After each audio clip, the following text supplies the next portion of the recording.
આજે છે બોડ ચોથ, તો બોડ ચોથની ઢેર સારી બધાને શુભકામનાએ. તો મેં બનાવી નાખ્યા છે બાજરાના રોટલા અને બપોર કેટલા 1 વાગ્યો છો, તો હું દુકાનેથી આવીને ફટોફટ બાજરાના 3 રોટલા બનાવ્યા છે, 2 અમારા અને 1 ગાય મટર. તો તમે જુઓ છો સરસ મજાનું મગનું શાક પણ બનાવી દીધું છે, બાજરાના રોટલા પણ બનાવી દીધા છે. તો ગાઈસ ફોન પકડવાવાળું કોઈ નથી, તો એના પપ્પાને મેં દુકાનેથી બોલાવી લીધા છે, કારણ કે આપણે ગાયને પૂજા વગર તો ચાલે જ નહીં. તો આપણે ગાયને પૂજીશું અને પછી જ ખાવાનું ખાશું, એ પણ ઘરે નહીં દુકાને. તો મેં તૈયારી કરી દીધી છે ને. તડકો એટલો સારું નીકળ્યો છે, ફૂલ ભૂખ્ખા કાઢી નાખે એવું. તો ગાય માટે આપણે ગરમી એટલી થતું, ઘી તો બધું એવું થઈ ગયું છે. પાણી પણ લઈ લીધું છે, કંકુ પણ લઈ લીધી છે, અને મયુરને મેં બોલાવી લીધા છે, તો મયુર પણ આવી ગયા છે. તો ચલો પહેલાં આપણે ગાયને પૂજી જઈએ. તો ગાય આ છે આપણું ઘર, અને ઘરના સામે જ આપણે તબેલું છે, ત્યાં જ જવાનું છે. તો મયુરે બધું પકડી લીધું, હવે હું જ પકડી લઉં. ચલો ફટાફટ હેડો.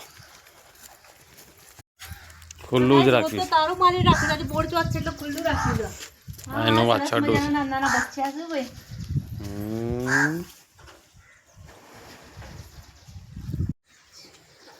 ઓય જોજે.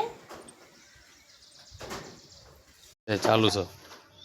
તો ગાય જોઈ શકો છો, બધા કટકો આપી દઈએ આપણે. છોડી દે જલ્દી.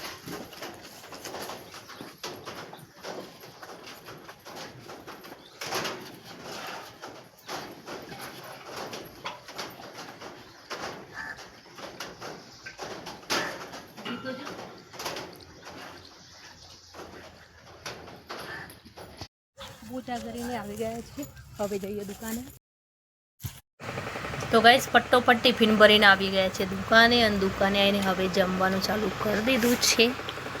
તો મયુરે તે ચાલુ કરી દીધું છે, ગોળ અને બાજરીના રોટલા.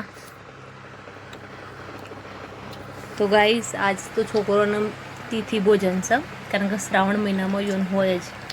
તો આજ તો છોકરોને તો ત્યાં ખાવાનું છે, અને આપણે બાજરીના રોટલા અને મગનું શાક બનાવી દીધું છે બોડ ચોથનું. ભાઈ ઉપવાસ નથી કરતા, પણ આપણા પરંપરા જે છે એ તો કરવાની જ. બાજરીના રોટલા મગનું શાક બનાવવાનું, ગાયને પૂજવાની, ખાવાનું, એ બધું આપણે પરંપરા હંમેશા સાચવવાની. ઉપવાસ ના કરીએ તો ચાલે. તો શું તમે બધાએ પણ મગનું શાક ને બાજરીનું રોટલું બનાવ્યું છે? કમેન્ટ જરૂરથી કરજો. મળીશું બીજા બ્લોગ સાથે. સ્વામિનારાયણ. હા તો ભાઈ જો કૂતરું પણ આવી ગયું. હું બ્લોગ બંધ કરી દીધી, તો એમને પણ બતાવી દઉં. હા આ તો અમારું જ છે. રોટલો ખવડાવી જાય. આજ તો બાજરીનો રોટલો ખાય તો ખતું નાખ તો ખરી. હા ચલો નાખીએ. તો બધાને જય સ્વામિનારાયણ.